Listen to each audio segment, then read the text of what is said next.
예, 수업 시작하겠습니다. 전략적 무역정책에 관한 행시에 나온 문제인데, 게임 이론의 기본을 묻고 있습니다. 한국의 A기업과 일본의 B기업이 있다. 120번 문제예요. 시장 진입과 관련해서 서로 경쟁 관계에 있는데, 두 기업이, 어떤 전략을 갖고 있냐면, 모두 제품을 생산한다, 밑줄. 둘 다 생산을 하게 되면, 세계 시장에서 각각 1000만 달러의 손해를 입고 밑줄 마이너스 1000만 달러.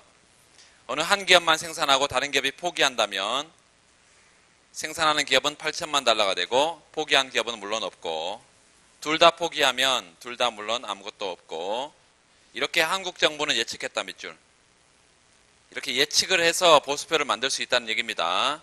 문제를 단순화하기 위해서 이익을 제외한 다른 조건들은 똑같다고 가정하고, 이 상황을 보수행렬로 표현하고 내시 규정을 구해봐라. 아주 간단한 거죠. 기본적으로 둘 다 생산하면 둘 다 마이너스 1000만 달러. 한 기업이 생산하고 다른 기업이 생산하지 않으면 생산하는 기업은 8천만 달러. 생산 안 하는 애는 0. 0,8천. 8천, 0. 0,0. 이렇게 나올 거 아니에요? 아주 간단합니다. 그래서 뒤에 보수표를 잠깐 보세요. 일단 내시 균형을 정확하게, 의의를 정확하게 쓰고 상대방의 전략을 주어진 걸로 본다, 밑줄. 자신의 보수를 극대화하는 전략을 내시 전략이라고, 이 내시 전략의 짝을 내시 균형이라고 부르고, 기업 A가 생산을 하면 기업 B는 생산하면 마이너스 1000만, 포기하면 0, 0 위에 스타 표시가 되어 있죠.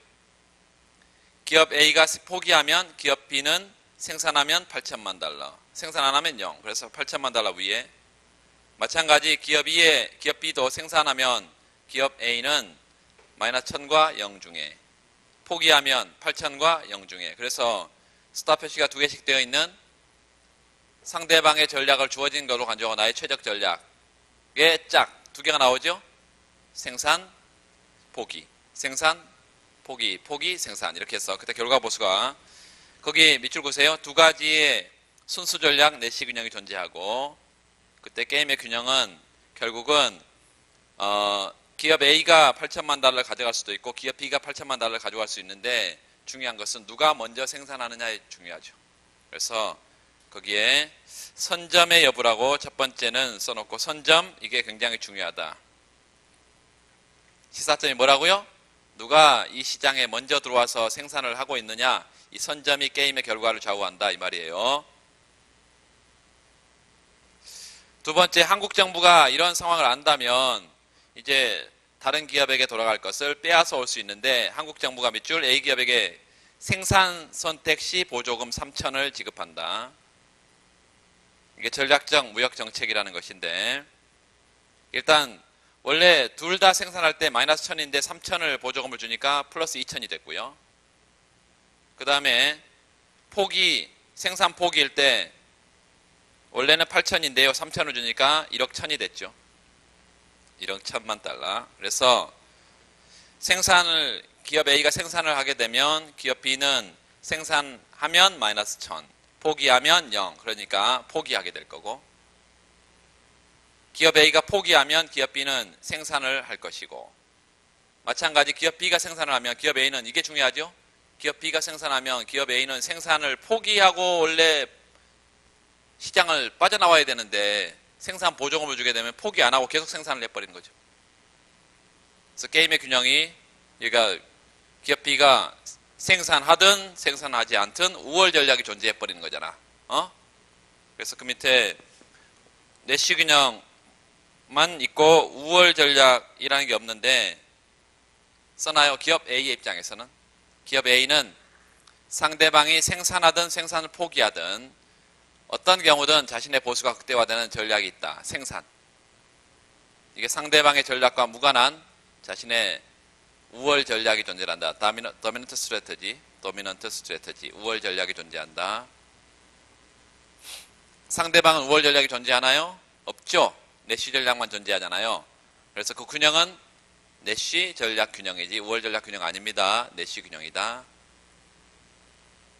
둘 다 우월 전략이 존재해야 우월 전략 균형이 형성이 될 거고, 그래서 게임의 결과는 뭐예요? 거기 기업 A가 한국 정부로부터 보조금을 받은 A가 생산을 하고 상대방은 포기해버리는 이 상태가 돼서 중요한 것은 여기서는 선점의 여부가 중요한 거예요? 아니면 정부의 전략적 무역 정책이 중요한 거예요?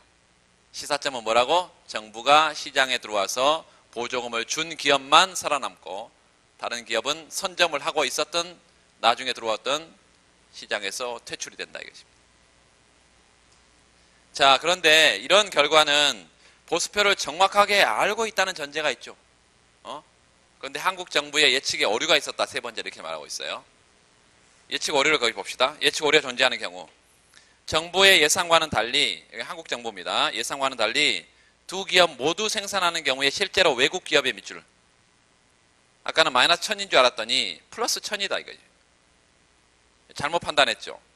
이때 보조금 지급 전의 보수행렬은, 자 보세요. 거기 B기업의 생산에 1000에다가 동그라미, 마이너스 1000이 아니라 1000으로 바뀐 거예요. 그것만 바뀌었어. 그것만 잘못 예측했어 지금 한국 정부가. 그랬을 때 한국 정부의 전략적 무역 정책을 시행하기 위해 보조금을 줬단 말이죠. 뭐가 바뀌었어? 거기 2000하고 1억 1000이 바뀌었죠. 이렇게 바뀌었을 때 게임의 균형을 한번 생각해 보세요. 한국 정부가 생산을 선택하는 것은 우월 전략이라 그랬어. 무조건 우월 전략이야. 그러면 기업 B는 생산하면 플러스 1000이고 포기하면 0이니까 당연히 기업 B도 생산을 하게 돼서 게임의 균형은 뭐가 돼요? 생산이 게임의 균형이 된다. 결과 보수는 어떻게 돼요? 한국 정부는 2천만 달러. 그 다음에 타국 기업은 1000만 달러. 이렇게 거기 내시 균형은 생산이다 밑줄. 근데 문제는 한국 기업이 보조금 3천을 받아서 2천밖에 결과를 못 내고 있으니까 뭐예요? 1000의 손실을 보고 있는 거죠. 이 경우에는 전략적 무역 정책을 통해서 생산을 결국은 유도할 수는 있어요. 그렇지만 자국은 보조금 손실이 감안하지 했을 때 순이익이 당연히 감소합니다. 함의는 전략적 무역 정책은 자국 기업이 최적 전략을 변화시켜서 순이익을 극대화시킬 수 있다라고 하는 것인데, 다만 설문의 경우처럼 밑줄 정보의 불안전성으로 인해 예측 오류가 생긴다면 오히려 이득이 떨어져 버릴 수 있다. 더불어 상대방의 전략적 무역 정책은 상대방의 맞대응이나 보복, 이렇게 밑줄 긋고, 이 전략적 무역 정책이 전형적인 상대방의 보복을 불러일으키는 어떤 정책이라는 거예요? 인근 궁핍화 정책이라는 것입니다. beggar die neighbor policy, 인근 궁핍화 정책이다.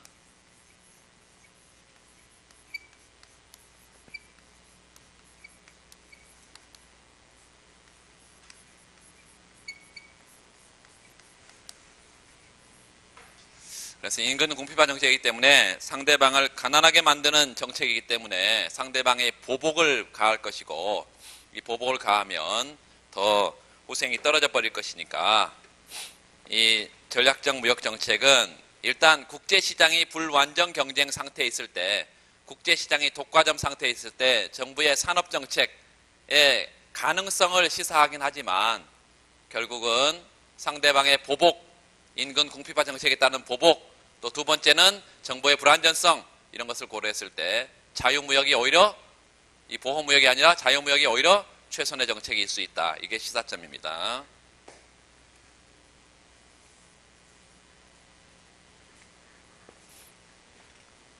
아주 간단한 것이고 여러분이 그거 봐두시고, 자, 좀 넘어가서요.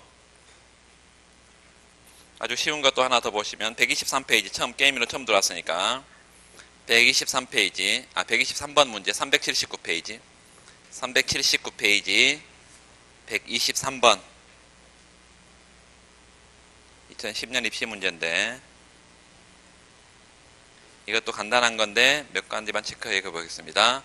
한국과 미국이 벌이는 비협조적 무역 게임에서 표와 같이 행렬이 주어져 있다. 보수 행렬이. 한국은 행으로 나열되어 있는 두 전략입니다. 전략. 무관세와 관세 중 하나를 선택하고, 미국도 마찬가지예요. 무관세와 관세를 하나 선택한다. 이 선택은 동시적이며 밑줄, 동시게임이다 이 말입니다. 보수 행렬표로 순차 게임이 아니고 동시 게임이고,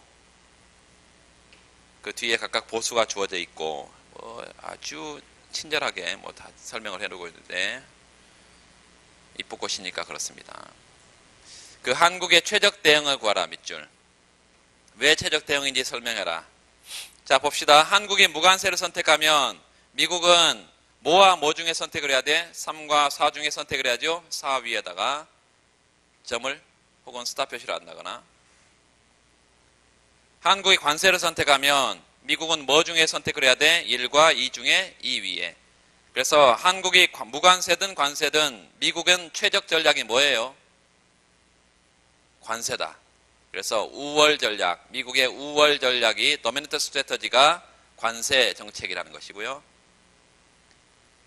미국의 전략을 주어진 상태에서 한국 전략을 찾아보자. 미국이 무관세했다. 한국이 3과 4 중에 뭐? 4 위에 스타를. 미국이 관세를 선택하면 한국은 1과 2 중에 2 위에 관세를 선택을 할 것이고 최적 전략 선택할 것이고 한국도 마찬가지 상대방의 전략과 무관하게 자신의 최적 전략 보수 극대화 전략이 관세다. 그 게임의 결과는 뭐예요? 게임의 결과 첫 번째 게임의 결과 그러면 균형을 먼저 표시하고 균형은 뭐예요? 관세, 관세. 두 번째 보수는 얼마예요? 결과 보수는 여기 2,2다. 이렇게 해줘야 됩니다. 정말 힘들게 아무리 찾아놓고 거기다가 게임의 결과는 2,2다 이렇게 써버린 사람이 있어. 아주 당황스럽습니다. 그게 아니고 균형을 먼저 관세 이게 항상 전략으로 표시를 하고 그 다음에 결과 보수가 2,2다. 최적 대응 얘기했고 그 다음에 뭐 이게 이제 첫 번째, 두 번째는 내시 균형 찾아라. 세 번째 죄수의 딜레마. 자 보세요. 두 기업이 그 2,2에서 3,3으로 화살표를 좀 해놔봐. 2,2에 3,3. 그래서 좌상단에 보면 두 국가의 보수를 둘 다 늘릴 수 있는 보다 좋은 전략이 있단 말이죠. 그래서 현재의 균형은 열등 균형점이다. 써놔. 열등한 균형점이에요. 이 열등한 균형점으로 가게 된 원인은 뭔가요? 상대방의 전략을 주어진 것으로 간주하고 자신의 보수를 극대화하는 전략을 선택했잖아요. 개별 국가의 입장에서는 자신의 최적 전략을 선택했잖아. 그런데 이 개인의 최적 행동이, 개별 국가의 최적 행동이 공동체 전체의 최적을 보장하지 못하고 있죠. 이게 용의자 딜레마 현상이다. 프리즈너 딜레마 현상. 이걸 합리성의 모순이라고도 표현합니다. 써나 합리성의 모순. 합리성의 모순이 뭐라고요? 개별적 합리성 추구 행동이 집단적 합리성을 보장하지 못한다. 개별적 합리성 추구 행동이 집단적 합리성을 보장하지 못한다. 이게 합리성의 모순이다. 용의자 딜레마 현상. 자, 4번 설문을 봤더니 이 게임이 일회적으로 끝나지 않고 반복될 때 동그라미 반복. 어떤 변화가 가능하냐? 자, 거기 그 보수표에서 다시 한번요. 3,3에서 미국이 만약에 무관세에서 관세로 가버렸어. 그러면 단기적인 그 4의 동그라미 하고요. 단기적인 이득 써나. 단기적인 이득은 지금 1억에서 3억에서 4억으로 지금 1억이 늘어요. 그런데 한국이 이제 관세 정책을 써서 보복을 가한다면 4에서 다시 2의 동그라미. 장기적인 손실이 생기죠. 2억이. 그래서 결국은 단기적인 이득과 장기적인 손실 이걸 고만을 해야 되겠죠. 그래서 그냥 계속 무관세 자유무역 정책을 썼을 때의 결과가 3억이 계속 유지될 때 하고 단기적인 이득 2억하고 단기적인 이득 4억 2억에서 2억이 3억에서 지금 4억으로 된 거 그리고 장기적인 손실 2억이 되는 거 이거를 다 고만했을 때 어떤 게 크냐라고 판단을 해줘야 된다는 얘기죠. 그래서 380페이지 설문사를 보면 협조하는 경우 밑줄 상대가 협조 안 하고 위반하는 경우 영원히 위반하는 촉발 전략을 쓴다 그래서 지금 무한히 뒤에 점점점 나와 있습니다. 첫 번째 협조하는 경우 보수 3 플러스 3 이렇게 쭉 가는 거죠. 3억이. 그런데 다음 기부터는 할인을 해줘야 되고 그 다음에 위반하는 경우 밑줄 처음에는 4죠. 단기 이득이 4야. 그런데 그 다음에 2억으로 떨어져 버리잖아. 2억이에요. 뭐 지금 2조네요. 단위가 조 2조로. 그래서 그렇게 떨어지니까 이 두 개를 다 무한 등비급수로 정리를 해보면 3 플러스 R분의 3, 4 플러스 R분의 2 이렇게 될 것이고, 어느 게 크냐 작냐에 따라서 협조 위반 이 선택을 하게 되겠습니다. 계산해보면 R이 1보다 작으면 협조하는 경우에 보수 현재 가치가 크고, 반대의 경우는 비협조하는 게 보수 현재 가치가 크다, 뭐 이렇게 말할 수 있겠고, 그렇게 판단해 주면 되겠습니다. 그 다음에 5번 보면 이 한미 자유무역 협정을 이 게임 이론을 이용해서 게임 이론 관점에서 간략히 설명해봐라. 게임 이론 관점을 벗어나서 신문기사 스타일로 쓰면 감점 처리된다. 쓸데없는 얘기 하지 말란 얘기예요. 그 설문 5를 잠깐 보면 일단 1회 게임이다 밑줄. 1회 게임, 죄수의 딜레마 현상 나타나고, 이걸 해결하기 위해서는 첫 번째 구속력 있는 협정의 체결 밑줄. 두 국가가 상대방이 위반하지 못하도록 구속력이 있다는 것은 여기에 이제 과징금이나 이런 징계 조치가 가능한 형태의 협정을 체결하고, 두 번째 국제기관 등 제3자가 개입하도록, 세 번째 안정된 환경에서 반복 게임 이런 해결책이 있는데, 한미 자유무역 협정은 협정을 맺어서 첫 번째 방법을 선택한 것이고요. 협력을 하지 않으면 물론 한미 자유무역 협정에 분쟁 해결 조항이 있습니다. 그래서 그 상응하는 보복 수단이 마련되어 있습니다. 나머지는 읽어보시면 되겠고요.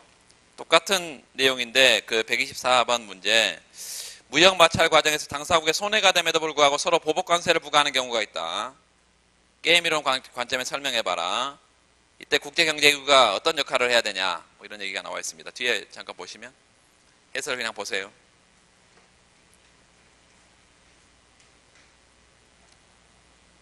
일단 보수표가 하나 나와 있는데 그 보수표 잠깐 보시면 둘 다 무관세 하면 60, 60. 한 국가가 무관세 자유무역을 하고 있는데 다른 나라가 관세를 부과해버리면 계속 자유무역하고 있는 나라는 손해 마이너스 40으로, 그 다음에 관세 부과 보호무역을 하게 되면 100의 이득을 본다 이렇게 하고, 보수표는 지금 둘 다 관세를 부과하면 00이다. 이런 보수표는 여러분이 뭐 항상 보는 4,4, 10,1, 1,10, 8,8 뭐 이런 식의 보수표를 하나 기억해도 괜찮고, 이렇게 하나 만들어도 상관없겠습니다. 그래서 그 내시균형, 프리즈너 딜레마, 그 오포곡선 분석이라는 것은 뭐 이게 경제학에서는 나오지 않으니까 신경 안 써도 되겠습니다. 그 국제경제기구 역할, 첫 번째 죄수의 딜레마의 발생 조건 밑줄. 첫 번째는 정보의 불완전성, 상대방이 어떤 행동을 할지 몰라야 되고, 두 번째 상대방이 배신, 이에 대한 처벌 수단이 없기 때문에 죄수의 딜레마 현상이 나타난다. 그래서 또 하나는 거기 1회 게임에서 나타난다. 유한 반복에서 나타난다. 10번만 하고 끝나는 게임이다. 그러면 9번째 게임에서 최적 전략은 뭐예요? 배신이죠. 더 이상 보복이 불가능하니까. 그러면 상대방이 9번째는 무조건 배신할 걸 아니까 나는 8번째 뭐 해야 돼? 먼저 배신해버려야지. 이렇게 해서 이게 역진귀납, 역진귀납으로 첫 번째 게임에까지 5월 전략이 뭐가 된다? 배신, 비협조 전략이 된다 이것입니다. 국제경제기구 역할, 협상의 장 마련한다. 두 번째, 규범 여부를 판단하고 이에 대해서 처벌을 가한다. 소개를 잠깐 보면 국제무역기구를 통해서 일시적인 또는 유한 반복 게임을 뭘로? 지속적인 게임, 무한 반복 게임으로 바꿔주면 이제 보복이 가해질 걸 생각을 한다면, 거기에 밑에다가 뭐라고 써놓냐면요, tit-for-tat, 이에는 이, 눈에는 눈 전략. 또 하나는 트리거 메커니즘, 방아쇠 장치. 그래서 기본적으로 그 두 가지 전략의 차이점은 둘 다 무한 반복에 적용되는 보복이 가해지는 것입니다. 협조한다 그러면 나도 협조하고요. 당연히 상대방이 협조했으니까 나도 협조한다. 그런데 나는 협조했는데 상대방이 갑자기 그냥 배신을, non-cooperation, 비협조 전략을 쓰게 되면 눈에는 눈, 요 이에는 이로 non-cooperation. 내가 먼저 비협조했는데 상대방이 보복을 가했더니 굉장히 뼈 아프다 이 말이에요. 그래서 다시 돌아가는 게 협조로 돌아갔다. 그러면 협조했으니까 나도 다시 협조한다 이런 식의 지금 팁포텟이에요. 요 눈에는 눈, 뭐 이에는 이, 뭐 이렇다는 얘기죠. 이게 팁포텟인데 촉발 전략은 뭐냐면 방아쇠 장치는 협조하면 물론 협조하지. 그리고 상대방이 협조했으니까 나도 협조해줘야지. 그런데 배신의 유혹을 느껴서 배신을 해버렸다 이거 말이에요. 배신했어. 그러면 팁포텟에도 마찬가지로 나도 보복을 가해야 되지. 난 코어퍼레이션. 보복을 가해. 이 보복을 가하니까 보복을 당한 내가 먼저 배신했지만 보복을 상대방이 예를 들어서 서로 국가 간의 무역 분쟁이 있을 때 내가 먼저 협정을 지키지 않으면 상대방이 물론 보복을 가할 거란 말이죠. 근데 보복이 뼈 아프다. 그러면 다시 협조로 돌아갔다 이거예요.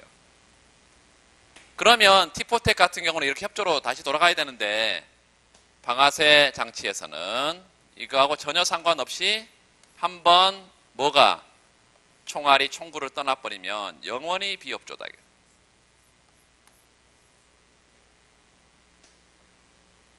너 한 번만 배신해봐. 그러면 너가 나중에 더 이상 돌이킬 수가 없다 이 말이에요.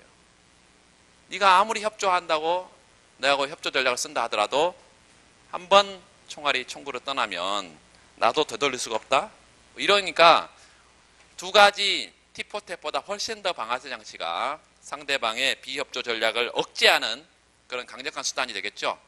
그래서 하여튼 두 가지가 있다고 여러분 알아두시고, 그 다음 383페이지에 보면 383페이지 두 나라가 있고요. 두 나라는 시장 개방과 시장 폐쇄 밑줄. 개방과 폐쇄 두 가지 전략을 갖고 있고, 상대방 국가가 시장을 개방함으로써 내가 얻는 이득은 100이다. 밑줄. 시장 개방의 이득은 100이에요. 그런데 내가 시장을 개방하면 상대방도 이제 시장을 개방해 줄 거고, 그때 이득이 100이란 말이에요. 그럼 나도 이 시장을 열어야 되잖아. 그랬을 때 상대방에게 시장을 개방해 줌으로써 발생하는 비용이 40이다. 그러면 시장 개방에 따른 순이득은 얼마인 거예요? 100에서 얼마 뺀? 40을 뺀 60이지. 시장 폐쇄 자체로부터는 이익이나 비용이 발생하지 않는데 A, B 국가가 두 가지 대안, 개방 대 폐쇄 중 선택 결과에 따라서 각국의 순편익 밑줄, 이익에서 비용을 뺀 거, 이게 달라진다. 이러한 상황을 이득 행렬표로 작성해봐라. 물론 순이익으로 작성을 해야 되겠죠. 이때 두 국가의 전략의 조합은 어떻게 결정되냐? 어떤 전략의 조합이 바람직하냐? 뭐 이렇게 말하고 있어요. 보수표를 그 옆에 빈 공간에다 하나 작성을 해봐. A, B 두 국가가 있고 하나는 개방, 하나는 폐쇄예요. 작성을 해봐요. 그것만 보고 작성을 해야지 뭘 뒤를 넘겨봐. 작성해봐요. 개방, 폐쇄, 개방, 폐쇄 이렇게. 둘 다 개방하면 내가 개방의 이득은 얼마라 그랬어요? 100인데 내 시장을 열어줌으로써 손실이 얼마? 40이니까 60의 순이득. 그래서 첫 번째는 60,60이 되겠죠? 나는 개방했는데 상대방이 폐쇄해버렸어. 그러면 나는 얼마가 돼? 손실이 마이너스 40 생길 거 아니에요? 그렇죠. 상대방은 문은 안 열고 개방의 이득만 있으니까 100이겠지. 그래서 마이너스 40, 100이고 우측 하단에는 100, 마이너스 40일 것이고, 둘 다 폐쇄해버리면요. 개방과 폐쇄 자체로부터는 아무런 이득 손실이 없다고 그랬잖아요. 0, 0이고. 자, 게임의 균형 찾아봐요. A, B 두 나라에서 A국이 개방을 하면 B국은 뭐와 뭐 중에 선택을 해야 돼?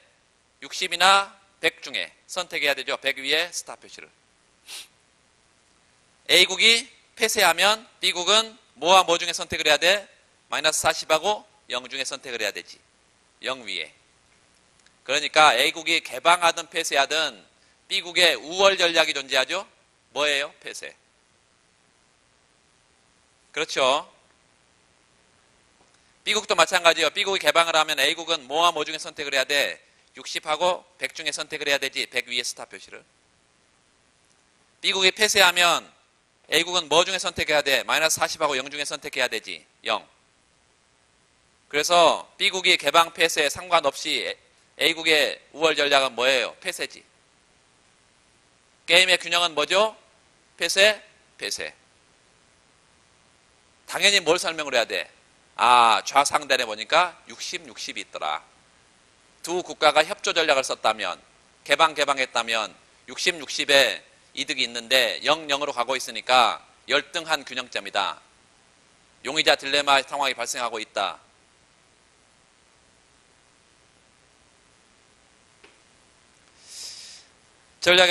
어떤 전략이 바람직한지 뭐 다 얘기를 했고요. 60, 60으로 가는 개방이 바람직한 전략이다.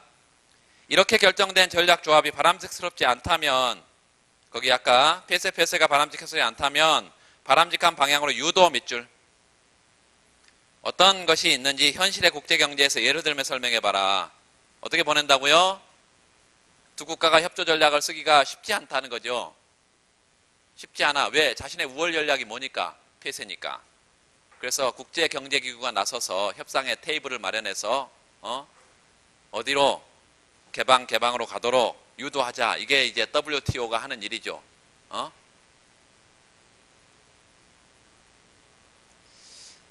그 다음에 일단 바람직스러운 전략 조합이 달성된 이후에 이를 계속 유지하기 위해서 밑줄. 계속 유지하기 위해서 현실 국제경제기구에서 구체적인 수단을 적시하고 평가해라. 이게 이제 아까 얘기했던 계속 개방 해주면 좋은데 상대방이 개방하고 있는 동안에 깜짝 나는 뭘로 폐쇄로 가버리면 나의 보수는 100으로 올라가 버리니까 이럴 요인이 국가들마다 있다는 거예요. 그러니까 상대방이 자유무역하고 있는데 나는 뭐 갖가지 핑계를 대면서 국내 여론이 좋지 않다 뭐 이러면서 관세를 붙인다거나 보호무역 정책을 쓴다거나.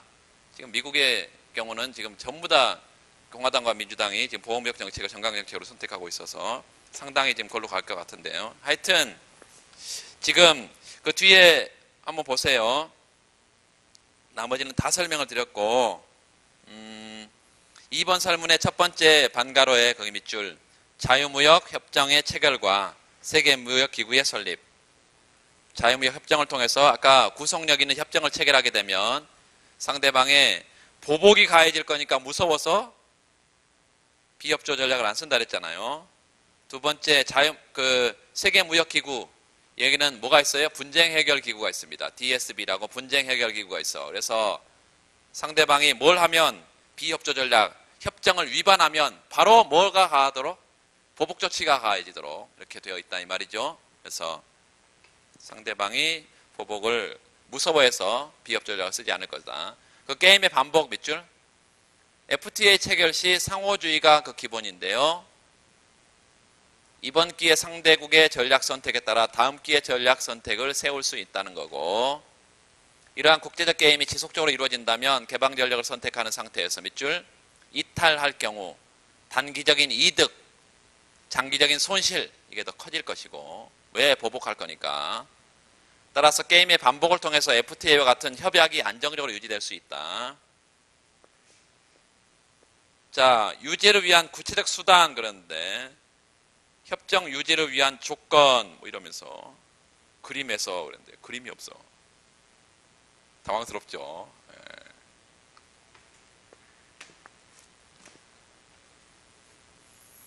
그 앞에 다 설명했던 거니까 뭐 시간 경로야. T.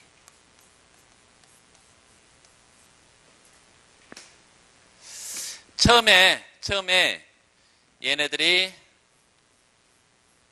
둘 다 협조 전략을 썼을 때 얘 보수는 60입니다. 물론 여기는 순편 얘기지. 순편 얘기지. 60. 그런데 얘가 비협조 전략을 쓰면 예컨대 T0 시점에서 비협조 전략을 썼다. 그러면 단기적으로 뭐가 돼? 100이 된다네요. 요 100이. 그리고 그 다음 기회는 당연히 다른 나라가 보복을 가하겠죠. 그러면 둘 다 비협조 전략을 쓰면 보수가 뭐가 돼버려? 0이 돼버리죠. 0이.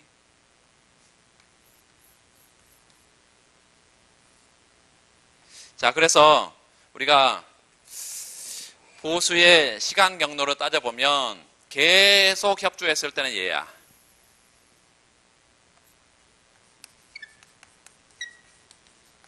자유무역, 무관세, 개방. 비협조하게 되면 처음에는 이런 상태에서 올라가 100으로 이렇게 갔다가 바로 상대방이 보복을 하면 1로 떨어져 버려요. 그러니까 이런 빨간색으로 표시한 비협조 전략을 썼을 때 보수의 시간 경로죠. 응? 비협조.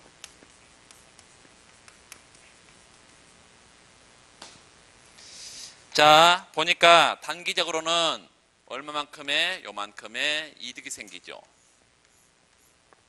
단기의 이득.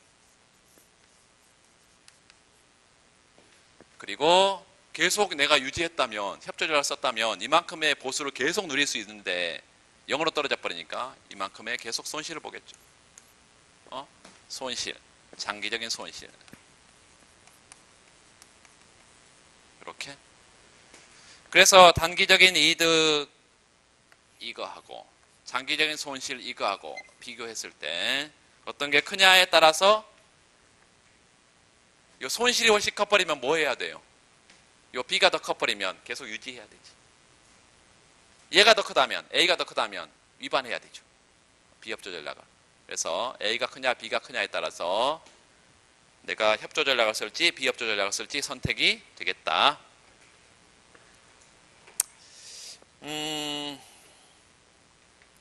그렇게 하시면 되겠고요.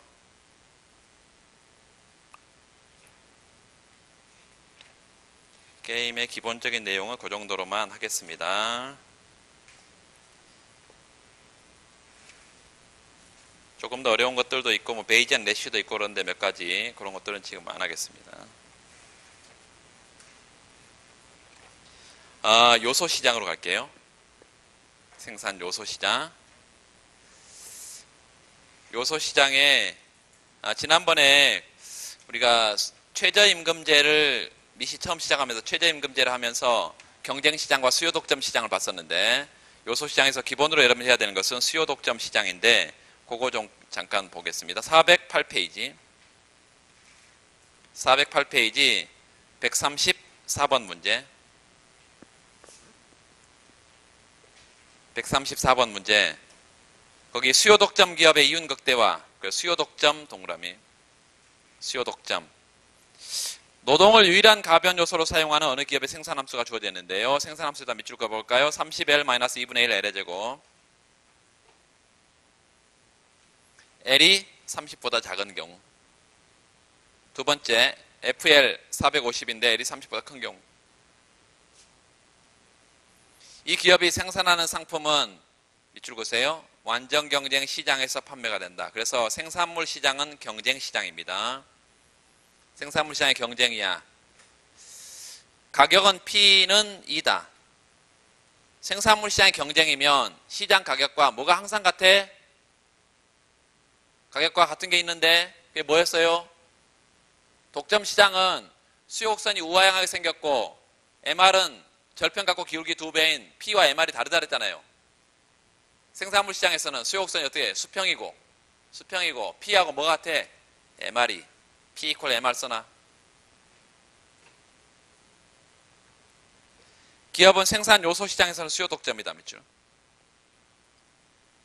수요 독점은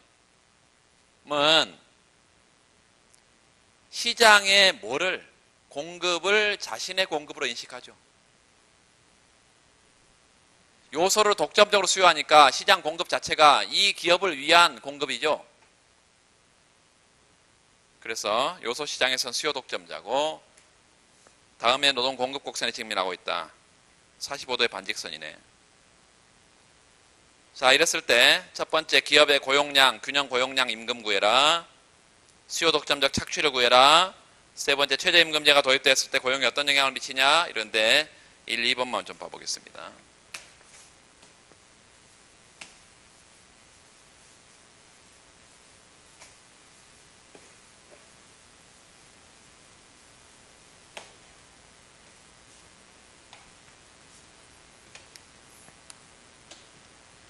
이 문제에서 첫 번째, 균형 고용량 임금 구해라. 가장 중요한 것은 기업이 최적 행동을 하는 과정에서 노동 고용이 이루어진다는 거예요. 그렇죠? 그러니까 균형 고용량 임금을 우리가 찾을 때 기업의 최적화 행동이 제일 중요한 거죠. 그래서 노동시장에서 기업의 이윤 극대화, 이게 최적 고용량 결정의 가장 중요한 기업의 이윤 극대화 또는 요소시장의 노동시장의 최적 고용 결정 원칙. 한마디로 말하면 결론은 이렇습니다. MRPL equal MFCL이다. 이게 최적의 고용량 결정식이에요. 최적의 고용량 결정. 고용은 누가 정해? 물론 기업이 정합니다. 요 MRPL은 뭐냐면 마지널 레버뉴 오브 프로덕트, 한계 수입 생산이라는 거. 마지널 레버뉴 오브 프로덕트, 한계 수입 생산. 요건 마지널 팩터 코스트, 한계 요소 비용. 이중선생님 책에는 요 기호를 쓰고 있습니다, 지금. 근데 다른 책에는 한계 요소 비용 이런 거를 한계 지출이라고도 이렇게 표현을 합니다. 한계 지출. 마지널 익스펜디처, 한계 지출. 하여튼 둘 다 어떤 의미냐면 노동 한 단위를 추가로 내가 고용했을 때 DTR, 총 수입의 증가분, 이게 MRPL이고 마지널이니까. 이 노동 한 단위 추가 고용했을 때 뭐요? 총 수입의, 총 비용의 증가분, TC. 이게 MFCL이고 이게 맞아떨어진 상태에서 최적의 고용이 이루어진다.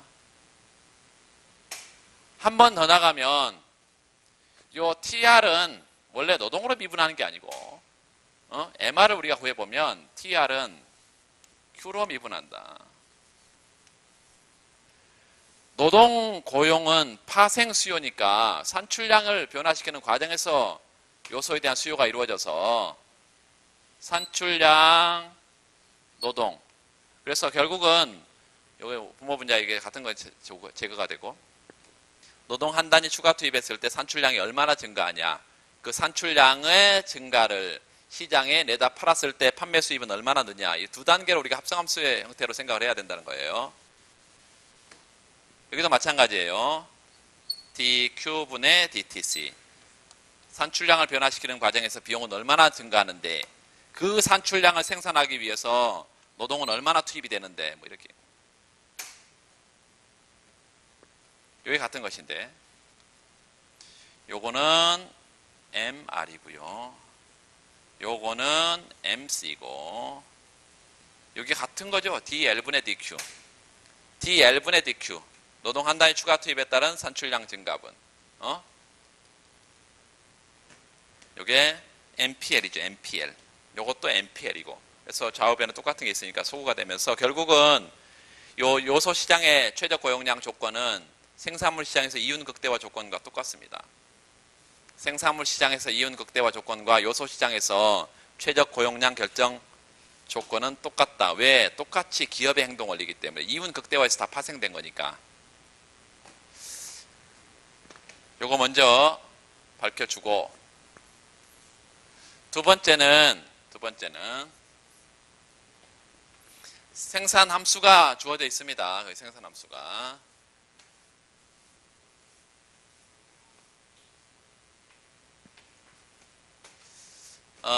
생산함수가 주어져 있는데 요 FL 30L-2분의 L 제곱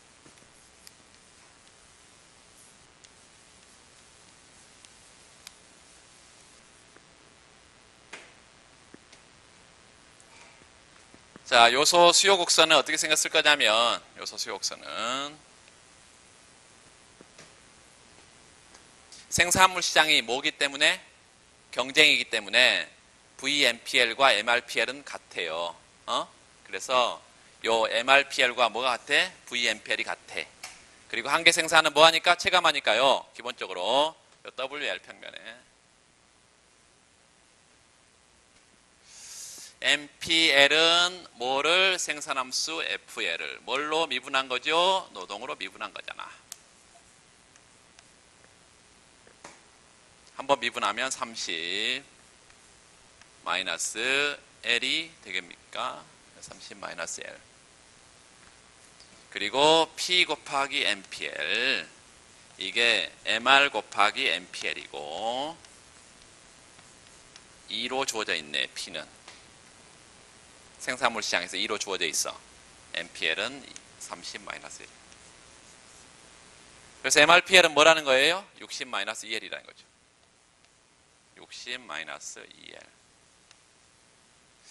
요런 MRPL과 뭐가 맞아떨어진 상태에서? MRPL과 W가 맞아떨어진 상태에서 요 W하고 요 MRPL이 맞아떨어진 상태에서 레이버 디맨드가 결정이 되고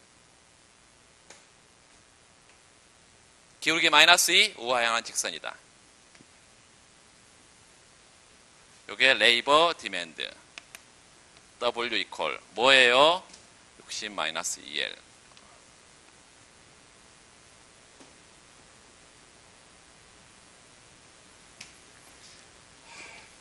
레이버 서플라이가 주어져 있는데요. 레이버 서플라이.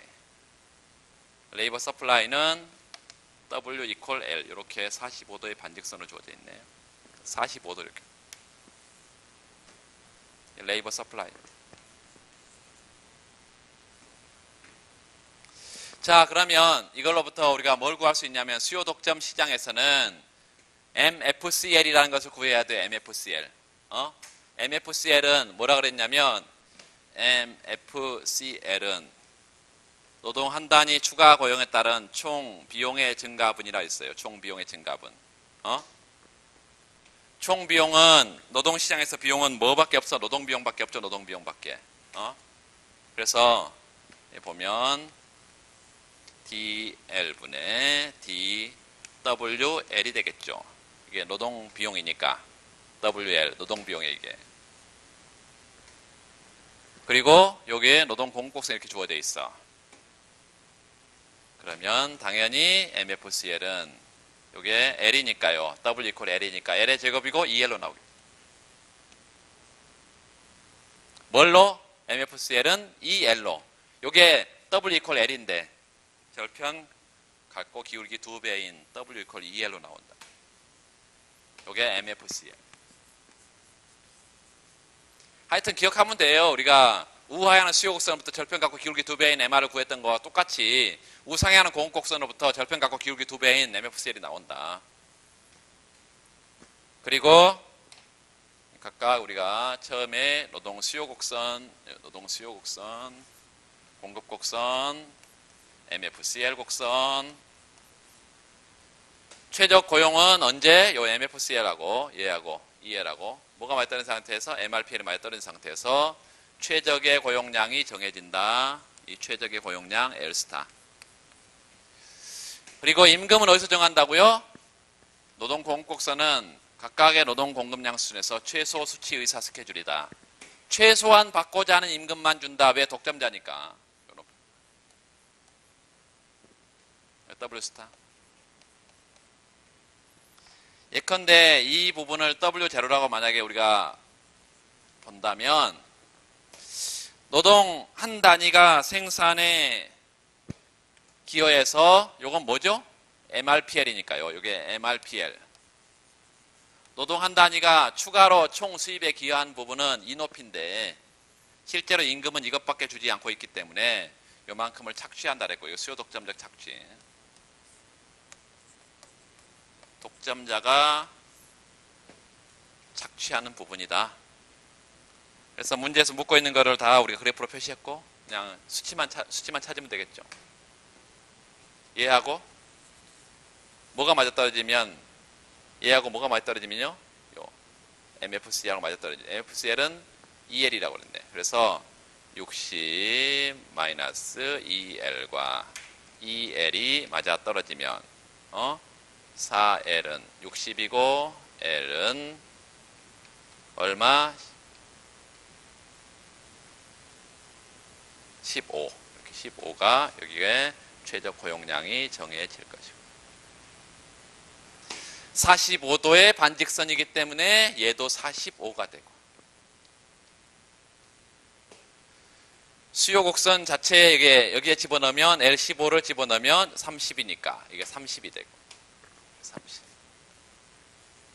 그래서 결과적으로는 수요 독점 착취는 15 곱하기 15 최적 고용량 임금 수준 다 구했고 사중 손실 구하겠을까요? 사중 손실 구할 수 있겠죠.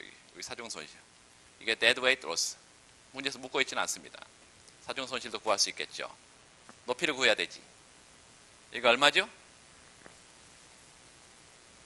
W equal L.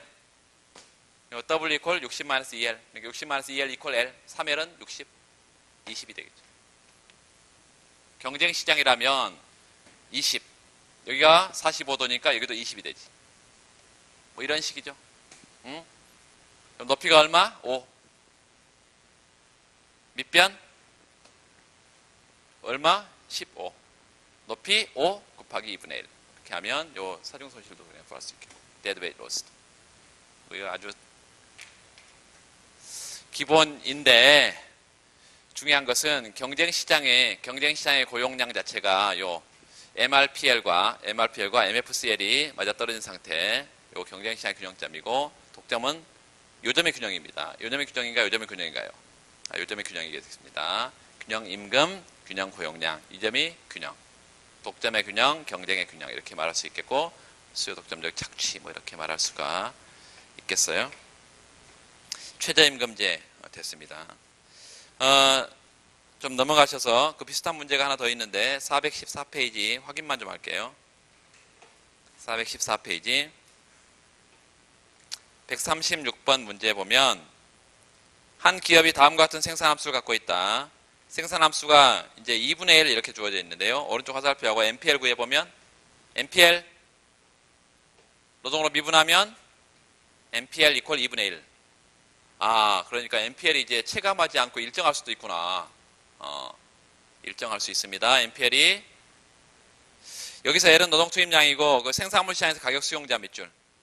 생산물세 가격 수용자. 그러면 항상 P하고 뭐가 같다? MR이 같다. P 이퀄 MR 써놓고 P 이퀄 MR 써놓고 오른쪽 화살표. 그러면 P 곱하기 MPL을 뭐라 그래요? VMPL 그러죠? VMPL하고 뭐가 같아요? MRPL이 같습니다. VMPL하고 MRPL이 같아. 생산물 시장이 경쟁이면 요 노동 수요 곡선이 항상 뭐라고? VMPL 이퀄 MRPL이에요. 독점이면 P하고 MR이 다르니까 요게 VMPL이면 암쪽에 MRPL이 있겠죠. 일단 생산물 시장의 경쟁이니까 VMPL 이퀄 MRPL 이렇게 써놓고 현재 가격은 30이다. 기업은 노동시장에서 수요 독점자다 밑줄. 수요 독점자의 최적 고용량 결정이 MRPL 이퀄 뭐예요? MFCL. MRPL 이퀄 MFCL. 그 MFCL은 노동 공급 곡선의 절편 갖고 기울기 2배다. 수요 독점 기업의 한계 지출함수를 구해라. 한계 지출함수 MEL 이퀄 뭐예요? 뭐를 뭘로 나누어? TC를 노동으로 나누어. DTC DL.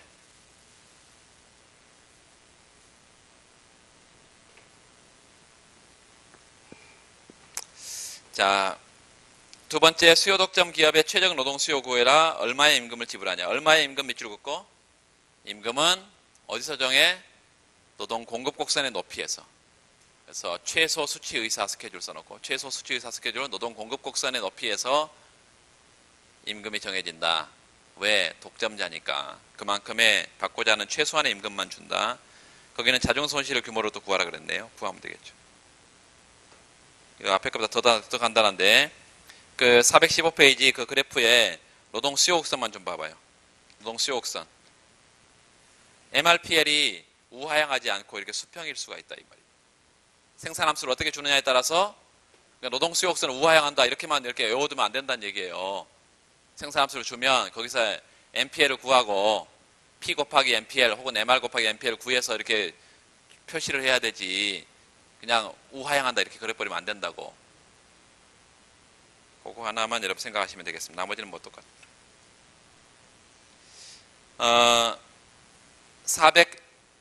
417페이지.